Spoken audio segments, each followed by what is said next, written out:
بسم اللہ الرحمن الرحیم الحمدللہ رب العالمین۔ السلام علیکم۔ میرے چینل فضائل توبہ و استغفار میں خوش آمدید۔ میرے چینل کو سبسکرائب کریں، لائک کریں اور شیئر کریں اور گھنٹی کے بٹن کو لازمی دبائیں کیونکہ میرا اور آپ کا درمیان تعلق رہے۔ آج کا میرا ٹاپک ہے اللہ تعالیٰ کو غصہ ضبط کرنے والے لوگ بہت پسند ہیں۔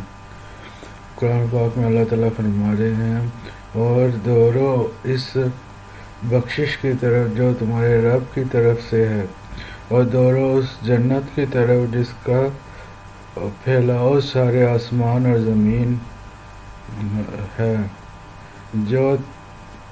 جو تیار کی گئی ہے ایسے متقی لوگوں کے لیے جو اللہ کی راہ میں خرچ کرتے ہیں، فراخی میں بھی اور تنگی میں بھی، اور غصے کو ضبط کرنے والے لوگوں کی خطاؤں کو معاف کرنے والے ہیں۔ اور اللہ جل شانہ اس آیت شریفہ میں مومنین کی ایک خاص مدح اور تعریف بھی ذکر کی گئی کہ غصہ کو پینے والے اور لوگوں کو معاف کرنے والے اور بڑی اونچی اور خاص صفت ہے۔ علماء نے لکھا ہے کہ جب تیرے بھائی سے لغزش ہو جائے تو اس کے لیے 70 عذر پیدا کر، اور پھر اپنے دل کو سمجھا کہ اس کے پاس اتنے عذر ہیں، اور جب تیرا دل ان کو قبول نہ کرے تو بجائے اس شخص کے اپنے دل کو ملامت کر کہ تجھ میں کس قدر قساوت اور سختی ہے کہ تیرا بھائی 70 عذر کر رہا ہے تو ان کو قبول نہیں کرتا، اور اگر تیرے بھائی کوئی عذر کرے تو اس کو قبول کر، اس لیے کہ حضور صلی اللہ علیہ وآلہ وسلم کا ارشاد ہے کہ جس شخص کے پاس کوئی عذر کرے اور وہ قبول نہ کرے تو اس پر اتنا گناہ ہوتا ہے جتنا چنگی کے محرر کو۔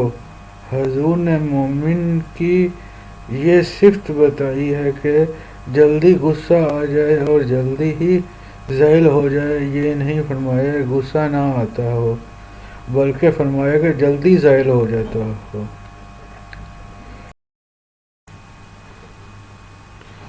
امام شافعی کا ارشاد ہے کہ جس کو غصے کی بات پر غصہ نہ آئے وہ گدھا ہے، اور جو راضی کرنے پر راضی نہ ہو وہ شیطان ہے۔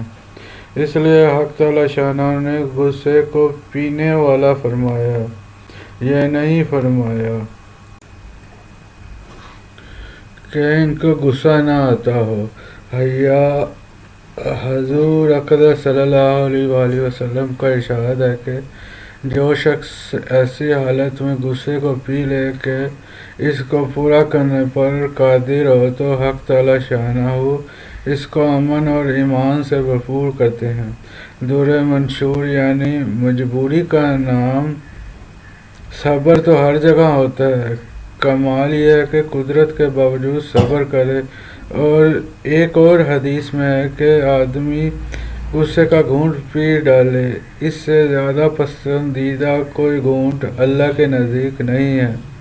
جو اس گھونٹ کو پی لے حق تعالی شانہ اس کے باطن کو ایمان سے بھر دیتے ہیں۔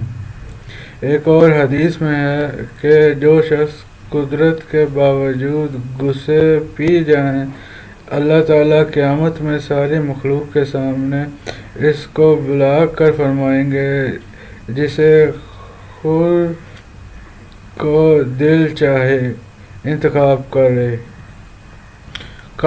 حضور صلی اللہ علیہ وآلہ وسلم کا ارشاد ہے کہ بہادر وہ نہیں ہے جو دوسرے کو پچھاڑ دے، بہادر وہ ہے جو غصے میں اپنے اوپر قابو پا لے۔ حضرت ابن امام حسین کی ایک باندی ان کو وضو کرا رہی تھی کہ لوٹا ہاتھ سے گرا جس سے ان کا منہ زخمی ہو گیا۔ انہوں نے تیز نگاہ سے باندی کو دیکھا، کہنے لگی اللہ تعالیٰ کا ارشاد ہے وَالْقَاظِمِينَ الْغَيْظَ۔ حضرت علی نے فرمایا میں نے اپنا غصہ پی لیا۔ اس نے پھر پڑھا وَالْعَافِينَ عَنِ النَّاسِ۔ آپ نے فرمایا تجھے اللہ تعالیٰ معاف کرے۔ اس نے پڑھا پھر وَاللَّهُ يُحِبُّ الْمُحْسِنِينَ۔ آپ نے فرمایا تو آزاد ہے۔ در منشور۔ میرے چینل فضل طب استغفار کو سبسکرائب کریں، لائک کریں اور شیئر کریں اور گھنٹی کے بٹن کو دبائیں۔ میرے چینل کو سبسکرائب لازمی کریں اور گھنٹی کے بٹن کو لازمی دبائیں کیونکہ میری آنے والی ویڈیو آپ کو ملتی رہے۔